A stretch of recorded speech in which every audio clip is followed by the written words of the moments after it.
Welcome to Chillin' 101. We hope this video helps. You start by disconnecting the negative battery terminal and Y to prevent sparks while working near the alternator.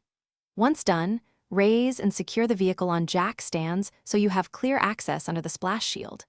Make sure to remove the engine cover and lower splash shield next. This exposes the Serpentine routing and tensioner. You'll also visually confirm belt wear and the routing diagram before touching the tensioner, because correct routing prevents accessory damage. You position a 3/8 or 1/2 drive breaker bar on the tensioner square or bolt and rotate it clockwise to relieve tension. This motion disengages the belt so you can slide it off a chosen pulley. Once loose, remove the belt from the easiest access accessory first, then work off the rest. Alternator or idler is common. After removal, compare the new belt side by side with the old one to confirm length and rib profile. This avoids misfit and premature failure. You route the new belt following the engine routing diagram, ensuring ribs seat fully in pulley grooves and leaving the tensioner pulley for last.